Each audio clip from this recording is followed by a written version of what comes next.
Hello, I'm pleased to be joining everyone here today for the kickoff of Gatorade Performance Partner Expert Chat. During these expert chats, we've been joined by experts across multiple disciplines to answer your questions. My name is Chris Osterberg. I work in Gatorade Sports Marketing.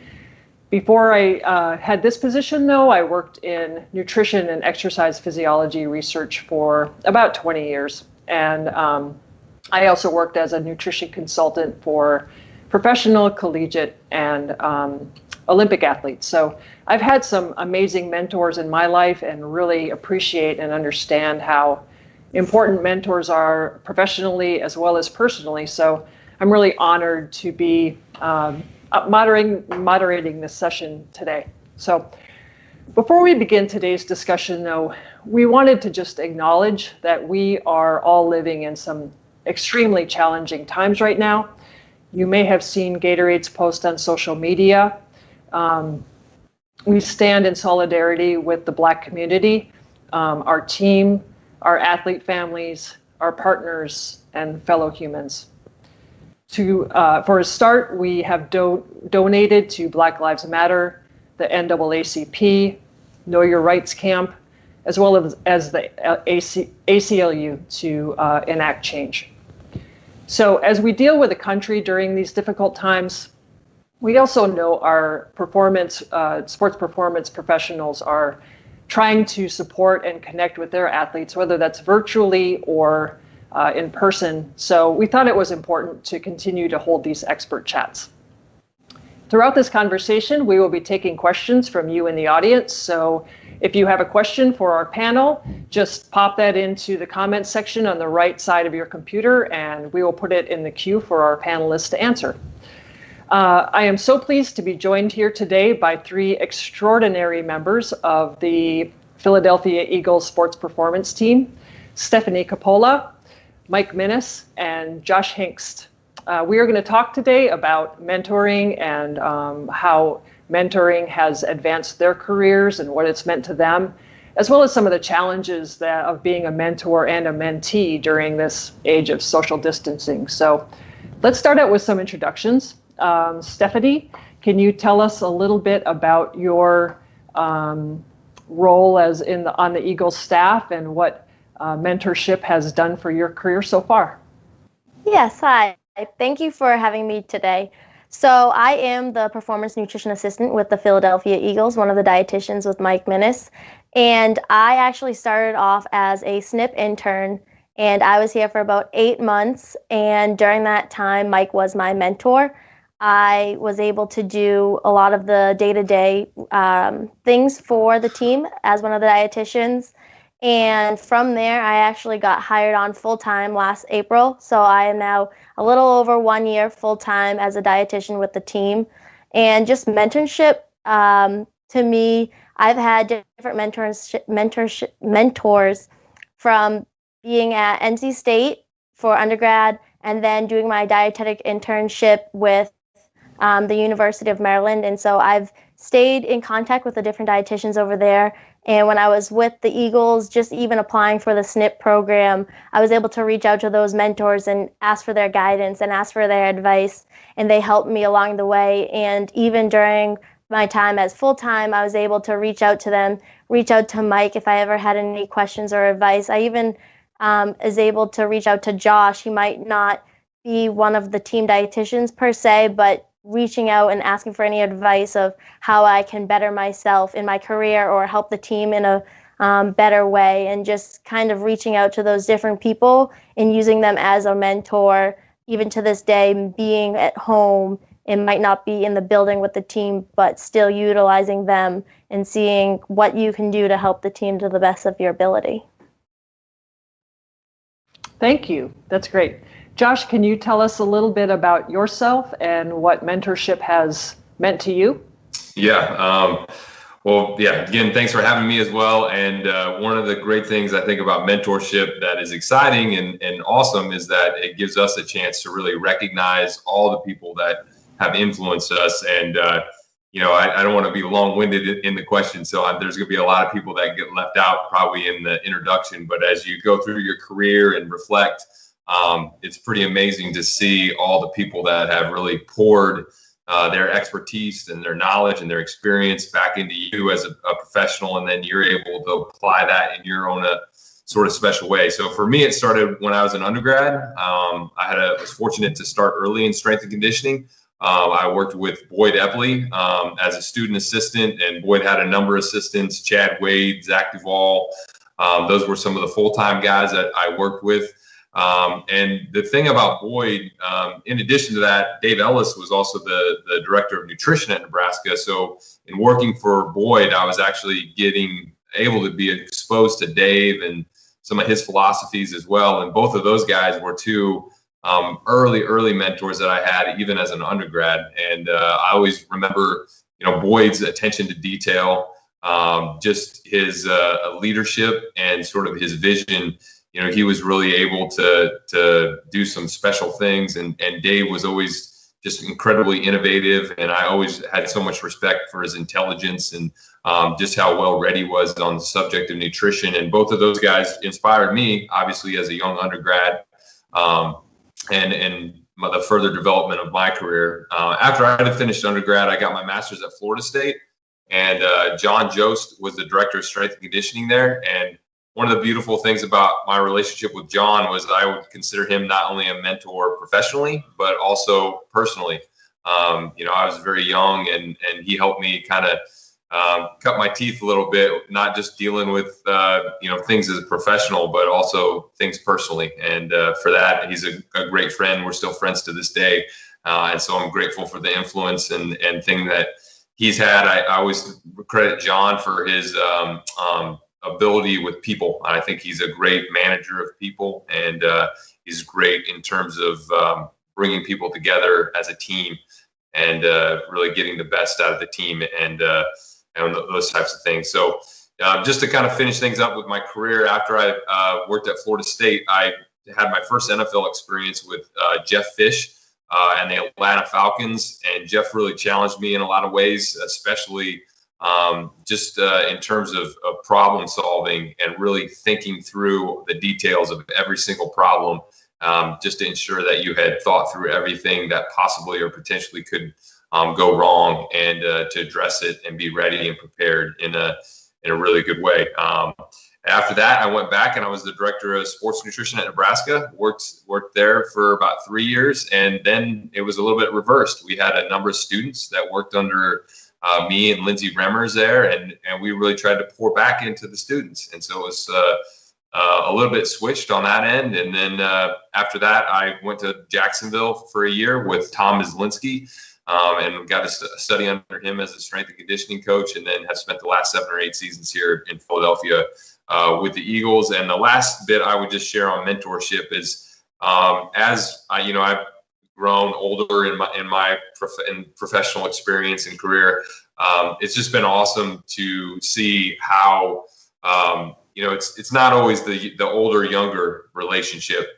When you become part of a team, it's been fun to see Mike challenge me as a professional, and to see Mike mentor me in different ways that I see him growing as a professional, and then that challenges me to also be better. And so it's kind of this amazing two-way street, especially when you have a great group of colleagues and a great team. And we've had that in Philadelphia here for a number of years, and I'm pretty grateful for all the people that we've had on our performance team, and the way that everyone on the team has shaped me and poured into me and given me different outlooks on everything that we're trying to do to be the best we can be. Thanks, Josh. It's really fun when your mentors and your mentees become friends and partners as well. So John Jost, as some of you know, is we're lucky to have him as part of our team now. So last but not least, Mike, can you tell us about your role with the Eagles and what mentorship has meant to you? Yeah, so I'm going into my 5th season here. So I'm the coordinator of performance nutrition and then an assistant strength and conditioning coach. Mentorship, I'd echo a lot of the thoughts that everybody's had already, but mentorship's been everything for me. And I think when you think about our field specifically in sports and the volatility in sports and the turnover in athletics and coaching and those types of things, I think it's really important to have, a group of mentors, and kind of like Josh said, not just professionally, but personally, to be able to bounce ideas off of, to bounce opportunities off of. And so I think, when I look back through starting in even academia, my advisor at Kansas State University was a huge mentor to me, and somebody I still keep in touch with. He helped me get through some times there, both, personally and academically and professionally and whatever you want to call it. And then, similar to kind of Josh, as I kind of bounce around, doing different internships and things like that, there's always been somebody there, I've tried to kind of keep up with and would call them a mentor. And, but I even have family, a brother-in-law of mine is somebody that I've always, he's older than me, he's wiser than me, he's always somebody I can bounce things off of as we go. And then, it's kind of funny that you have, this lineup here, right? Because, Josh is a major mentor of mine, both in nutrition and strength and conditioning. I know most of my nutrition in terms of philosophy and how to build a program from Josh. And then, Josh got that from, Dave. And so it's kind of cool to just kind of see how that all trickles down. And then, hopefully, Stephanie's learning those. And then at some point she's going to take that on her own. And so that's kind of how it works. And that's why it's such a cool thing. But yeah, mentorship's been everything to me. Nobody's self-made and nobody can really get to where they want to get without the help of somebody. And so I think it's important to find those people along the way, and that could be in academics, that could be professionally and personally, and like Josh alluded to, and even Steph, some of those people are multiple. They can be personal and professional. So it's just great to get those people early and often. Yeah, excellent. So Mike, following up with you, like Stephanie, you were a fellow in the Gatorade Sports Nutrition Immersion Program. Stephanie's mentioned SNP a couple times. That's what that stands for, is the Sports Nutrition Immersion Program. So you started out as a fellow in that program and then became a mentor to Stephanie. What was it like to be on both sides of that mentor and mentee role? Yeah, it was great. I did my SNP, Sports Nutrition Immersion Program at University of Texas under Amy Culp. I can't remember exactly. It was still semi-new of a program, so it really has even evolved even since then. But that was really, really cool for me. That was, my first time getting into a collegiate experience, and then I really got a wide variety of different sports. So I actually went there. I had really all done a lot of football, American football leading up to that, and then I actually got placed. Amy said, you're working with tennis, men's and women's tennis, and which I had obviously no experience in that culture or that type of athlete or the coaches, that coach that team. And so she gave me I really was grateful for the autonomy that she gave me during that program. But obviously she still had, really good guidance. And, I consider Amy a mentor of mine too. Just, I really like the way she had a vision for her program. She always kind of had goals, a 1-year goal, 3-year goal. What do we want to accomplish 5 years from now? What I want the athletes to have and those things. So I think she was really awesome, organized, loved to lead a team. I think she probably had the biggest staff at that point and probably still has one of the biggest sports nutrition staffs in collegiate athletics. So she's definitely paved the way and really, made it important to the powers that be there that, hey, nutrition is a very, very important part of what we do. And so I think she's done a good job going to bat. And then, yeah, it was cool going back to Philadelphia full time. And I don't know if it's how this is now, but you have to wait a certain amount of time after you get that full-time job to be able to be a mentor. And originally I was like, oh man, I really would love to host somebody now. But when you kind of look back at it, I think it does make a lot of sense because you got to kind of get your feet wet yourself and kind of get comfortable being able to delegate certain things. And so, before just bringing somebody in right when you get in, because there's a lot of things that you need to kind of get your head around. So I thought that was great. And so when we finally got the opportunity to host a SNP, we had Stephanie come in. It was just really fun to be on the opposite side of that. So that's the SNP program is, if I get any calls from interns or, students in the young people in the sports nutrition field, that's one of the major things I'll mention is the SNP program. I think it obviously changed my career path. And I think, it's obviously changed Stephanie's career path. And I can't say enough good things about that program. That's great. So Josh and Mike, you're both duly credentialed as registered dietitians and strength and conditioning coaches. Can you, Josh, I know you really told us a lot about the mentors you had in strength and conditioning, but what made you each pursue multiple certifications? I guess, for me, it was just a little bit of a passion. I always found myself have a passion towards nutrition and the strength and conditioning side of things. And I don't know, they just seemed like the two, went so hand in hand. That was the strength and conditioning was really important, but if the nutrition wasn't tagged with that, then you wouldn't be optimizing the training and everything that you were doing. And so it seemed like it made way too much sense. And then both seemed like such passion areas for me that I think I was a sophomore, or I think I was a junior, and I realized that, hey, if I took a couple extra summer classes and stayed just one more semester, I could get a dual degree and have all my dietetic internship requirements. And basically come out with, a little bit of some experience in both. And at that point in time, there were some really early pioneers in the sports nutrition field that I kind of alluded to a little bit, but Rob Skinner, Dave Ellis, Michelle Rockwell. Some of those people were, the first ones that were at the collegiate level really, doing it at the nutrition level. And so it wasn't like what you see now, where, multiple schools have 2 to 3 full-time dietitians, and it's just an amazing. It's been cool to see the profession grow, and it's encouraging and it's fun, and I think we're only scratching the surface, right?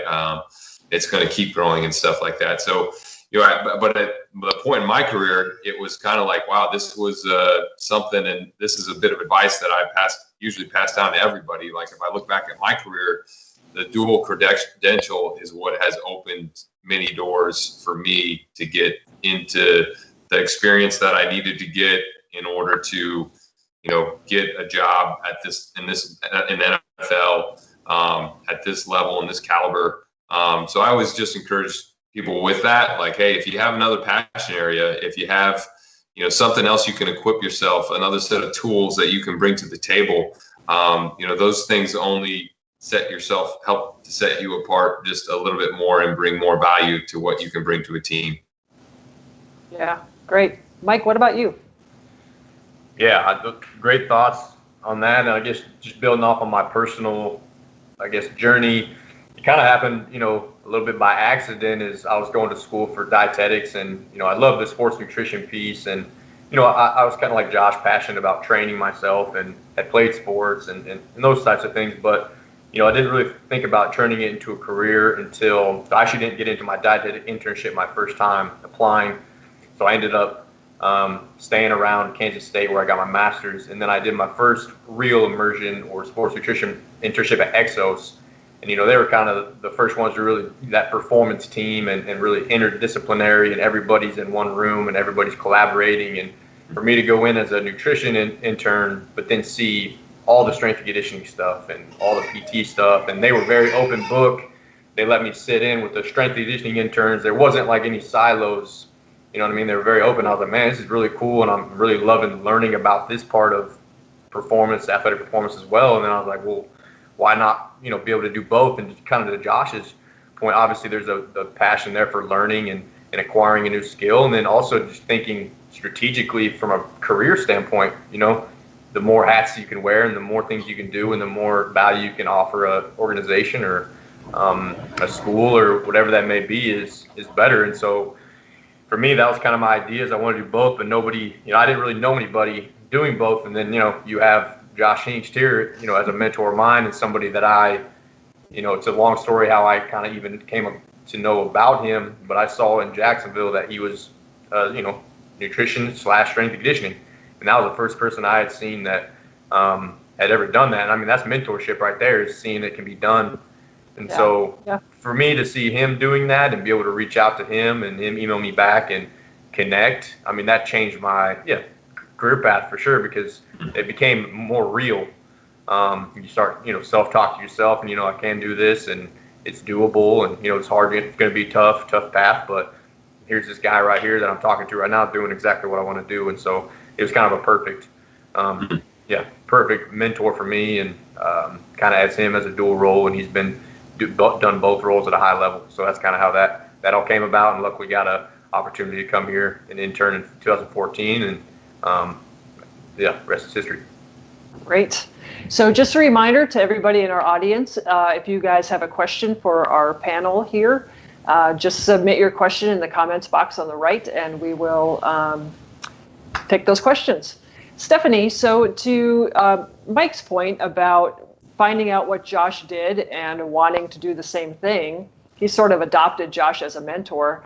How do you think you'd go about asking somebody to be your mentor? So I think, honestly, just from listening to other people that have been my mentors, and I've actually just been listening to a few podcasts recently that's about mentorship, and it's just putting yourself out there. So first, doing the research and finding someone that you think would be, whether it's personal or for your career, who would be someone that you admire, something that they're either doing or they've accomplished, and just reading about them and learning about them, even if it's someone you don't know. And then from there, kind of just emailing them or phone call or whatever, and just saying, I've read X, Y, and Z about you, and I really am intrigued, and that's something that I'm really interested in, passionate about, and I want to do that too. Can we maybe talk? And then from there, you can find out maybe this person is a good mentor fit for you or not. And then if they are, saying, would it be possible to be a mentor? Maybe once every other week, once a month, we maybe get together or we get on the call, and just having that. And it's kind of like dating. You have to like put yourself out there and hope that they are able to mentor you. And then if not, asking them, say, is there anyone that you would recommend based off of everything that I've said that I could reach out to and that they might be more interested in being my mentor? Or if it is someone in your career, in the building that you work at, or professionally, someone that you do know better than just reaching out to someone else, you already kind of have that relationship with them. And so maybe sitting down with them and doing the same thing of saying, you've done X, Y, and Z, and I really admire that about you. That's what I'm passionate about too, or I want to learn more about that, and I just want to better myself. Is there any way you'd be willing to be my mentor? And just sitting down and kind of putting yourself out there. Yeah, that's a great point. So when it comes to your athletes that you're working with every day, do you think that there's a better, this is for Josh and Mike, do you think there's a better opportunity to mentor your athletes as a strength and conditioning coach or as a dietitian? Josh, I think it all comes down to time, right? The one thing that's nice about being a strength and conditioning coach is that you tend to spend a little bit more time in a structured routine every day with the athlete. And so obviously you're building that relationship, and there's just more time to interact, I would say. And not that you can't, establish that and make that happen on the nutrition front, but I would, reflecting back on my career, I know when my role was strictly nutrition at the University of Nebraska, I was fortunate that the head strength coach, James Dobson, at the University of Nebraska at that time, it was all for me being in the weight room when the guys were in there training and working out, and being available, and just, being able to help and not get in the way or be a distraction or any of those types of things. But, basically just to show that I care about what they're doing and the work that they're putting in, and that I can see what they're doing and know how to apply the nutrition to it afterwards. And so I think, I don't know, it's a tough question, I think, but at the end of the day, I think it does come down to availability and establishing relationships. And one of the best ways you can do that is just to be there and to make time. Yeah, I mean, the word that comes to my mind is time too. That was kind of the first thing that came to my head. So whatever gives you the most time with the players, obviously those relationships are going to come organically. You don't really pick each other in that setting. And so, you just organically, and I think it also speaks to, even as an RD, as a nutritionist for a team, obviously you're going from a part-time position to a full-time position, you're around more, right? And then so maybe the connections become better, and You know, and it even comes down to like just being around, kind of like Josh said, you know, when guys see you at training camp and you're there when they get there and you're there when they leave, and they see you at the hotel and they see you everywhere, you know what I mean? You're kind of in it together, you know? So I think that's very important for them to make sure that, you know, that they see you kind of being there with them and kind of grinding with them, so you can say, but, you know, so whatever gets you into that position, I think there's a lot of RDs that can do a really good job of that. A lot of strength coaches do a really good job of that, obviously. And so I think it depends on the time you put in with the guys. Yeah, that's a great. Can I throw one more thing in there, Chris? Sure. Yeah, I love what Mike shared about the meals and like being available and those types of things. And I would just say like that's one of the beautiful things about our setup, and even to where I think the field has evolved. Like, you know, to be able to do both strength and conditioning and nutrition, you know, it's hard to be a subject matter expert in both fields. And, you know, you can't, you know, having somebody that the full-time job is for them to think about nutrition and think about how to apply nutritional principles to your team in the best manner is you got to have somebody like that. Now, the beauty of our situation is that we can all leverage each other, right? Yeah. So, you know, Mike as our director, he's the one that has to make the headspace to be the expert, and then can leverage Stephanie as best he can. And when Mike's on the floor doing some different things, helping the athlete, then Stephanie can pick up the slack that, you know, and the things that he needs to be doing, she can help with that. And then, you know, I can be a resource or a sounding board or whatever, you know, for those guys.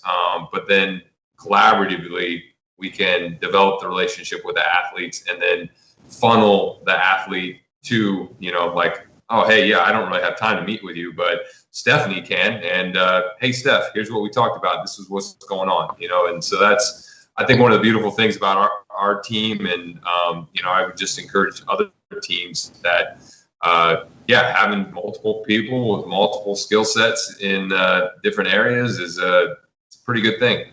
I don't want to keep this, but you said something that wanted me to jump in too, is like, you're not going to connect with everyone. You know, we always talk about connecting this a lot, and certain people connect with certain people for whatever reason. But that's like too, it's important that we all have that collaboration, because there might be a guy that I don't really connect with as much as Josh does or as Stephanie does, but I need to reach them somehow. And so I know who, you know, kind of who they're close with, who's a mentor for them. And then again, it's all a collaborative effort. And I think that's the beauty of it. Yeah, that's great. So along those lines, and this is a question that comes in from your buddy John Jost. How have you guys been able to mentor each other or mentor your players through this whole COVID-19 craziness? Anybody could take it. Yeah. We'll let Josh go for it, Mike. No, I said I want you to go first so I can steal all your ideas. Oh, well, shoot. I think I'll actually steal something from Ted Rath that we were talking about early on, you know, whether or not to do this virtual thing or not, right? I mean, it's a lot of work to pull this virtual off-season stuff off.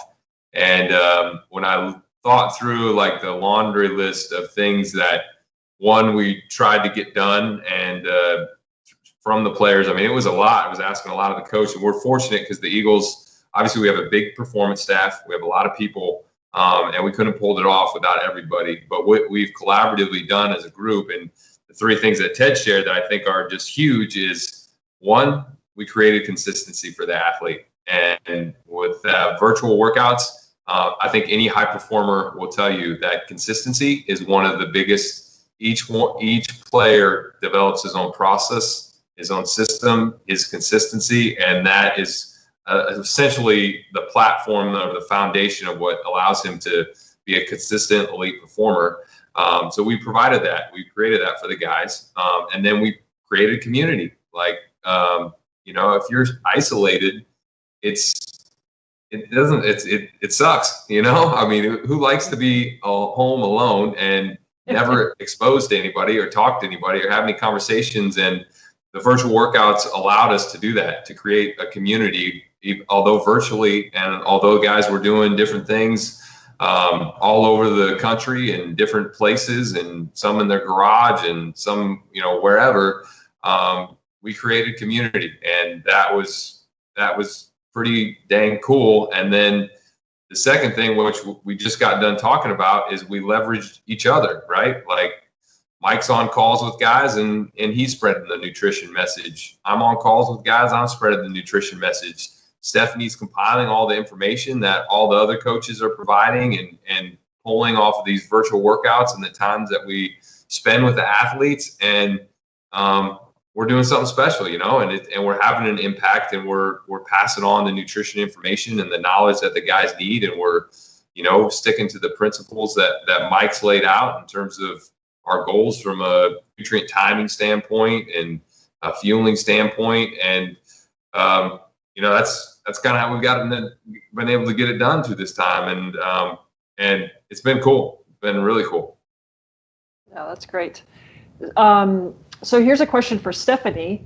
How have you continued to reach out to your mentors in a time of social distancing, and what have you done to be able to keep in touch and just continue to learn?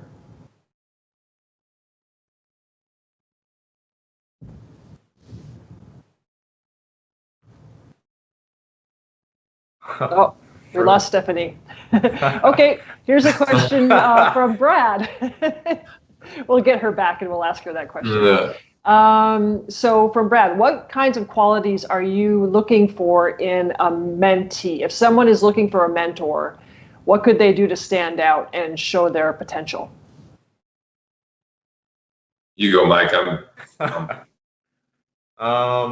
Yeah, that's a great question.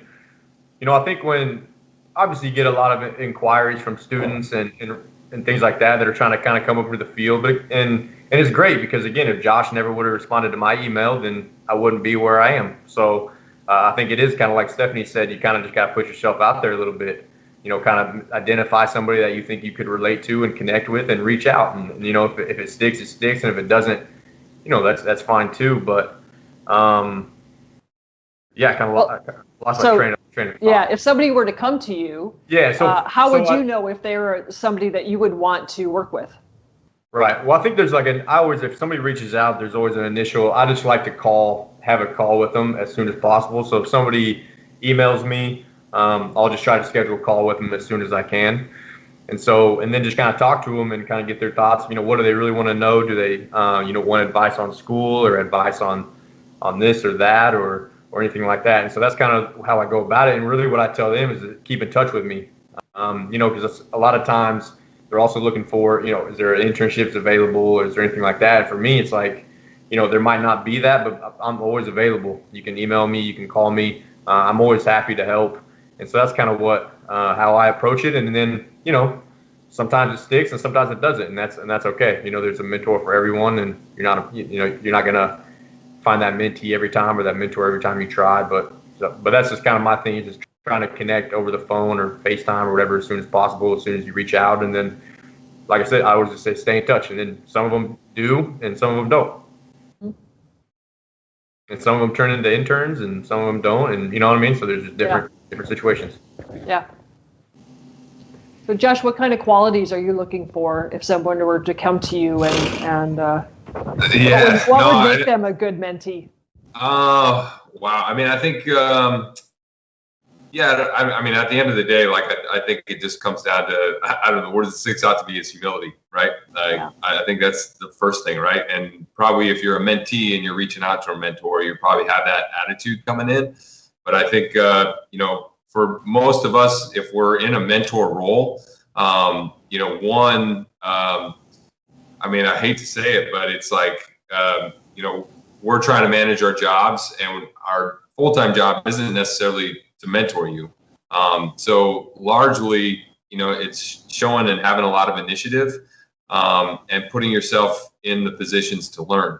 And I think, I don't know, I sometimes feel bad because I think in some senses we've had interns come through our programs, and maybe like Mike said, sometimes it sticks and sometimes doesn't. I mean, we had interns like Mike that obviously stuck and ended up being a full-time employee for us and those types of things. But, what is the difference between Mike and another intern, or our other interns that have come through, and I think so.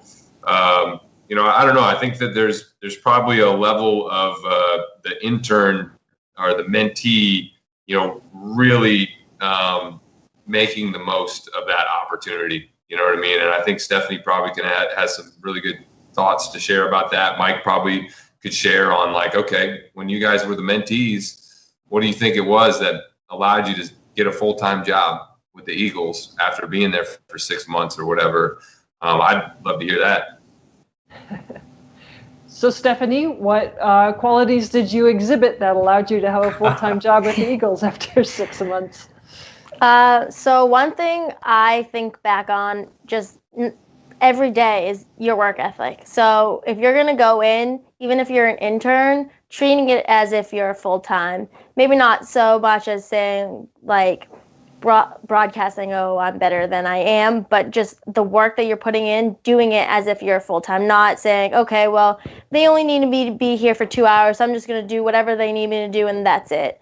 I would go in at 6 a.m. and I would leave sometimes at 8 p.m. and I would just kind of put in that extra work and doing whatever I could that would better the team and better the different staff members that I was helping, and just kind of looking at it as it's a full-time job and not that it's just an internship, because you never know who's watching. And so when I went about that, I went and I talked to someone and I told them, hey, I'm full-time now. And they were like, oh, I know. I would see you coming in early or leaving later. I would see you doing X, Y, and Z. And I took notice of that. And so it's not so much that you might be by yourself, but other people are noticing and looking around and taking note, even though you might not know. So kind of just putting your head down and having a great work ethic, no matter what you're doing, even if it's not your career, but it's just something in your personal life.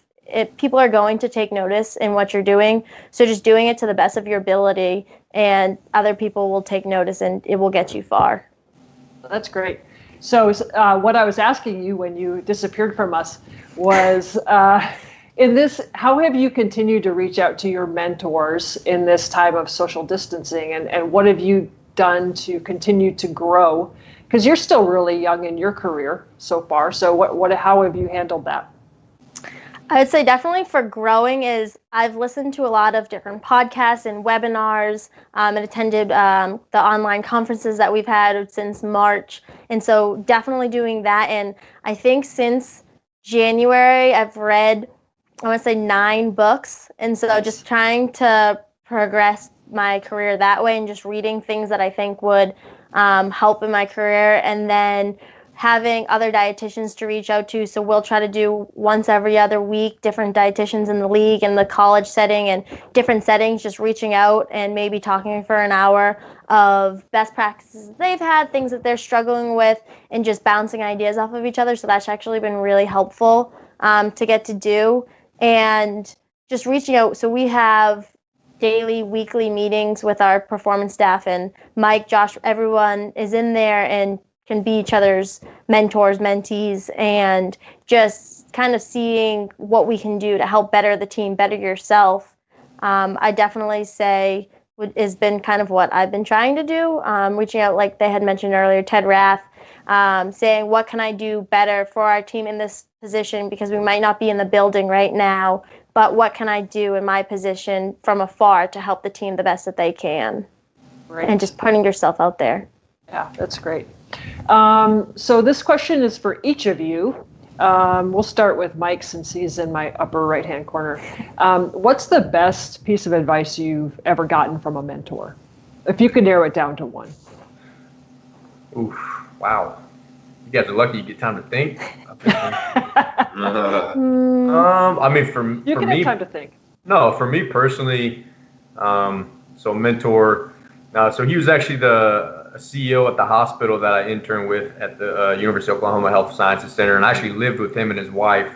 They kind of took me in, nice. Which was kind of cool. And so he's obviously very successful. And the one thing he told me was, be very specific with your goal and write it down. And, he wrote it on his mirror, and he still did that to that day, as a CEO. And that's what I do. And so I actually have, hanging, or whatever your goal is specifically. And that could be personally, that could be financially, that could be professionally. If you could kind of speak it into existence and you see that every day, he was kind of saying, if you wake up and he put it on his bathroom mirror because you're in your bathroom mirror every morning. And if you see that goal and that message to yourself, it's going to dictate the way you act and feel that day. And so that was something, I've done since he told me that back in 2013. And so that's something that really stuck with me just as a piece of advice. Is something that I can see myself doing really for the rest of my life. That's awesome. Yeah. Josh? I would just say, and I don't know, this isn't necessarily a specific moment or whatever, but I guess just thinking through it, but just, people encouraging me, and I would just encourage everybody that's out there and a young professional that's listening to this to, one, never stop believing in yourself.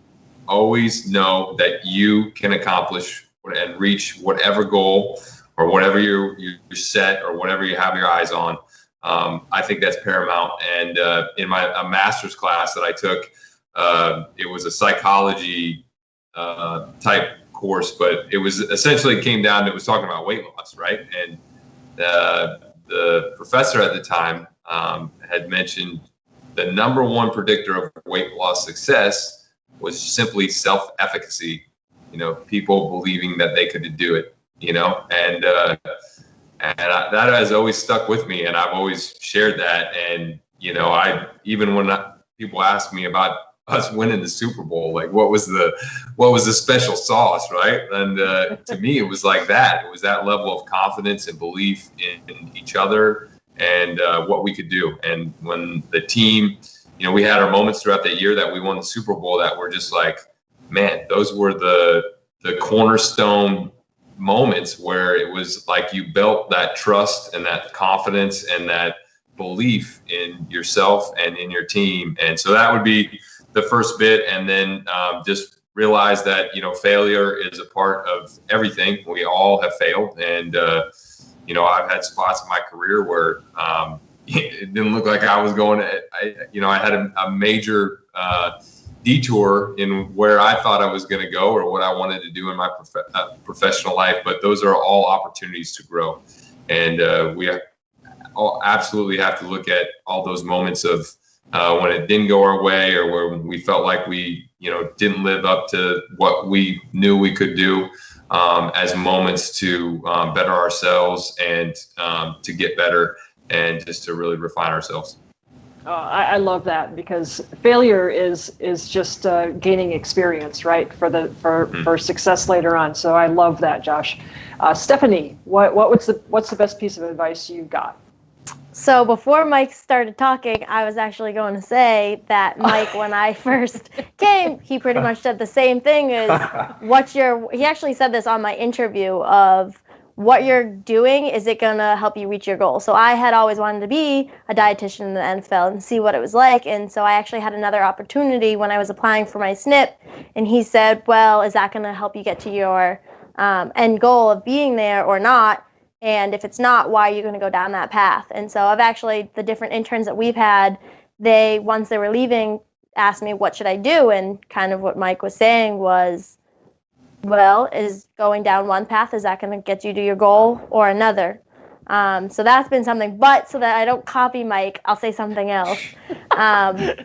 Something that someone said to me before was always reach out to other people and never settle. And so if you're where you're at, always strive to continue learning and reaching out to other people, not just in your department, and reach out to other people, because in this field, Josh and Mike have already said it, is that you work with the athletic trainers, you work with the medical staff, you work with the kitchen staff, you work with the strength and conditioning, you work with everybody. So reaching out to different people, how you can better help them, how they can better help you, what you can do to grow and learn more. And so don't just kind of go towards me going to Mike because he's my supervisor, he's my boss, he's a dietitian, going to Josh or going to someone else in the other departments and kind of reaching out and learning maybe more of what they do so that maybe you can help them in a different way that you never thought you could before, or they could help you in another way, reach an athlete or better yourself that you didn't think before. So not really staying in your lane and settling for where you're at, but kind of going above and beyond and reaching out and trying to better yourself to help better the team. Great. So here's a question from Brad, who is a soon-to-be RD and strength and conditioning coach. How can someone break through who is super passionate but from a smaller program? How can they make it to the big league? Yeah. I mean, I think obviously, it's hard. Like, we all have to have that special door open for us. And, all I can encourage Brad to do is just to reach out to the strength and conditioning professionals in the league, and not be ruthless, but tactfully persevere, and reach out with emails and however that you have, whatever ways that you can, find connections, find people that you might be able to connect to another coach through. Those are the ways that you have to somehow get your opportunity to kind of get your foot in the door, and then you have to make the most of that opportunity. I think that's one thing I think, especially I would just encourage people in this, is that, I look back on my career, and, I thought after, working with John at Florida State, I was ready to be a head strength coach. And my path was, derailed a little bit, and I had a number of different stops along the way. But looking back, all those stops were preparation periods for me to gain more tools, to see more things, to learn more, and to be better equipped. And I think it's really easy for us, especially when we're younger, to be like, man, I'm ready for this. Like, when's this going to come? And then, quite honestly, you could get into that opportunity and you weren't ready and not make the most of it. And then and then you might not ever get that opportunity again. So, I would just encourage Brad just to stay in there. I mean, obviously you got to get that internship, that first internship, or that experience, or get into that SNP program or whatever, with a professional league of some type. And then, or the people that you're around, I don't know where you're at, but, find the best of the best in the area that you're in and learn from them. And then, you might have to relocate and just realize that, that 1 year internship might be totally worth that pay cut, or, living on peanuts for a little bit, just to spend that year with that one person. That could be the huge stepping stone that you needed. And, it might be 2 or 3 years of that. You never know. Hey, Chris, did Brad say RD strength and conditioning dual, right? Yep. I'll just add to Josh. I think what he said is awesome, and I'll just add to kind of what we're going about is, what's the initial goal? Because I think if your goal is to go into the NFL as an assistant strength coach / nutritionist, that's really hard. But kind of like Josh said, like, do you do the SNP program first and establish yourself, as a really high level nutritionist, and then build the strength and conditioning from there, or do you go in as a strength and conditioning intern, and then also show your value on the nutrition side? I think it's really hard to just go in as both, but I think can kind of go in as one or the other, kind of have a very clear goal, defined path, and then build off that. That would be kind of, because that's kind of what I did personally. So that's just kind of like my personal anecdote. Kind of came in nutrition, showed the value there, and then under a mentor, if you could find a great mentor like Josh to be able to build on the strength and conditioning, somebody that believes in you to do that role, and then then it kind of can just develop. But I think just going in and kind of having full steam ahead as a dual role, and that's like the next step, I think that's a little tough, because then you start getting, where do you go, where do you apply for something like that? Yeah. Okay, so one key final takeaway from each of you, if you could, what's one final takeaway or tool that you would use to assist in a mentor or mentee relationship? Stephanie? I kind of will just reiterate what I've said before, is just putting yourself out there and going up to, if you are the mentee, going up to your mentor and asking for advice and situations that might be difficult, just going up to them and telling them flat out, this is what it is. Can you help me with it? I don't know what to do. Maybe it's just your supervisor wherever you are. If you have personal mentors, reaching out to them to get an outside perspective as well, because you kind of might want to get different perspectives on the same situation, not just sticking to one person, especially if it's for something, say, as a dietitian. Seeing an outside view, maybe from a strength coach or a family member or someone else, might get that different perspective that the dietitians don't see, and kind of can have it that way. So I definitely would just say reaching out and utilizing whatever mentors you have for different situations, and put yourself in that uncomfortable situation that might seem a little weird at first, but ultimately you're going to end up learning and growing from there. Great. Josh, Mike? I would just share that, and I don't know that we talked about this a ton yet, but being a mentor and having a mentor-mentee relationship, those you can't underestimate the time that takes. Like, this is, to be mentored from somebody, this is more than a phone call conversation. It's more than listening to somebody give a presentation and having a few questions and having a few follow-up emails. Like, the only way that you can truly understand and probably take away what you need to is to spend a significant amount of time with that person and help them implement their program and what they're doing, over the course of 6 months or a year, and those types of things. So I think it's, it is one of those things, and you got to find those environments and those teams and those jobs and those places that are going to challenge you like that, and put you in those positions. Great.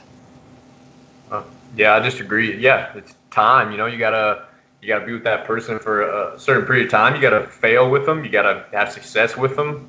You gotta take the whole trip with them. I think that just continues to build your relationship even more. And then I would just add, lastly, is you gotta ask yourself kind of, why is that person your mentor? So if I look at Josh, right, because he's here, so why did I choose him as a mentor, or why did we click, or that type of thing. So you hopefully start emulating those habits or the work ethic that right. So whatever, he obviously must have some characteristics, or that mentor, he or she must have characteristics that you admire and want to build your craft around. So you kind of got to ask yourself, what are those? What does he or she do that makes them a mentor for me that I like, and how can I start doing some of those things too? And it could be small things. It could be big things. So I think that's another piece to that as well.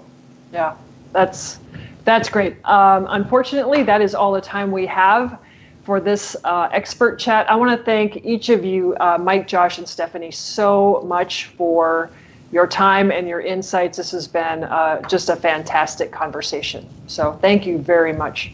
So before we wrap things up, I wanted to encourage everyone to join Gatorade Performance Partner. It's the first multidisciplinary community for sports performance professionals.